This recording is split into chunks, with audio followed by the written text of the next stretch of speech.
Hello friends, स्वागत है आप सबका आज की इस इन्फॉर्मेटिव वीडियो में। सबसे पहले तो आप सबको बधाई कि आप कल जेल प्रेरी का एग्ज़ाम देने जा रहे हैं।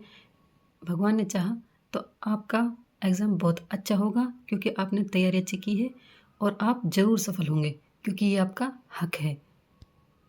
कुछ बातें हैं जो एग्ज़ाम में जहाँ बैठने से पहले जानी ज़रूरी है क्योंकि अच्छी तैयारी ही मायने नहीं रखती। एग्ज़ाम हॉल में पेपर सॉल्व करने का आपकी स्ट्रेटेजी क्या है वो भी मायने रखती है। तो इसी के ध्यान में रखते हुए कुछ पॉइंट्स हैं जो आपको एग्ज़ाम हॉल में काफ़ी मदद करेंगे। आप बिना प्रेशर के, बिना किसी दबाव के पेपर सॉल्व कर पाएँ, ये ज़रूरी है। सबसे पहले आप अपने आप को शांत रखिएगा। शांत रखिएगा इनको पॉइंटों को समझने से पहले भी और पेपर खोलने से पहले भी। शांत रहोगे तभी कुछ सोच पाओगे। तो चलिए आज के कुछ बिंदु हैं उनको समझना शुरू करते हैं। पहला पॉइंट है एग्ज़ाम में बैठने से पहले ही फिक्स कर ले कि आपको कौन सा सब्जेक्ट पहले सॉल्व करना है। देखिए हर बंदे का कोई ना कोई सब्जेक्ट बहुत बेस्ट होता है, हमेशा से ही होता है वो। तो उसको पहले सॉल्व करें क्योंकि उसको सॉल्व करने में हमें ज़्यादा दिक्कत नहीं आती है और एक पार्ट अगर हमने अच्छे से कर लिया तो फिर हमारा कॉन्फिडेंस बढ़ जाता है। यानी कि जो टॉपिक बढ़िया है, जो सब्जेक्ट बढ़िया है, उससे शुरुआत करें। अगला पॉइंट है पॉइंट 2, जो सवाल आप हल कर चुके हैं एक बार ओएमआर सीट में उनको हल्के हाथ से भर ले। यानी कि आपने एक सब्जेक्ट के यानी 10 कर लिए, 20 कर लिए, जितने भी क्वेश्चन कर लिए, हल्की सी टिक तो आप जो ऑप्शन होते हैं ना ABCD उसके सामने लगा लो और ओएमआर में ध्यान से एक हल्की सी ऐसे बिंदी सी लगा लो जो आपको दिख जाए, मतलब हल्की सी ऐसे लगा लो। इससे आपको पता रहेगा कि हाँ इसमें ये है। ऐसे गोला भरने में जो दिक्कतें होती है ना, बहुत मोटी दिक्कत होती है वो, उससे आप बच जाओगे। बाद में उनको गहरा कर लेना, बहुत ज़्यादा डार्क बाद में कर लेना, लेकिन एक बार ये तो क्लियर कर लो कि भाई हाँ ये हम सॉल्व कर चुके हैं, ये इसका है आंसर।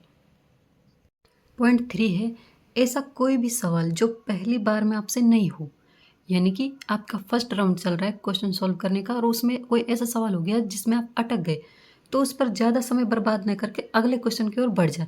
यानी कि पहली बार में ही आपको टाइम बर्बाद नहीं करना है। इससे इससे क्या होगा, इससे आपका पहले ही बार में समय बर्बाद हो जाएगा और बाद में पूरा पेपर जब आप देखोगे तो आपका दिमाग खराब हो जाएगा और आपको टाइम कम लगने लगेगा और फिर जिन क्वेश्चनों को आप जानते हैं वो भी आपसे नहीं होंगे। तो यानी कि शुरुआत में सवाल में बिल्कुल नहीं अटकना है, जो आ रहा है उसको करना और जिसमें अटक गए बाद में समय मिलेगा सोच सोच कर कर देना। चौथा पॉइंट है आपका नेगेटिव मार्किंग से बचें। देखिए इसमें 1/4 नेगेटिव मार्किंग है, हालांकि कम है लेकिन नेगेटिव तो नेगेटिव होता है। तो इसमें हमें क्या ध्यान रखना है, जिस क्वेश्चन का जरा सा भी नहीं पता हो, यानी कि एक दो क्वेश्चन ऐसे होते हैं जो हमें ऐसा लगता है कि ये तो हमने पढ़ा ही नहीं, तो उनको करने की बिल्कुल भी ज़रूरत नहीं है, आप स्किप कर दें, उनको भरे ही ना। और उस 5 गोला मिलेगा आपको, उसमें भर देना है। तो इस बात का ध्यान रखिएगा। पांचवा और आखिरी पॉइंट क्या है, हमेशा ध्यान रखें कि एक एग्ज़ाम आपकी काबिलियत निर्धारित नहीं करता।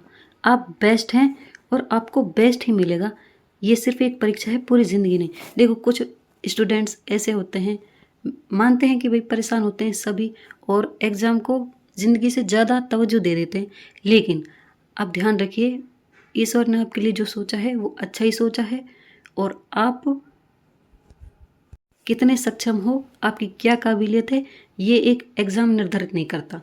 तो इस बात को हमेशा ध्यान रखिएगा कि आपकी ज़िंदगी सर्वोपरि है। आपका वर्तमान अच्छा है और आपका फ्यूचर भी अच्छा ही होगा।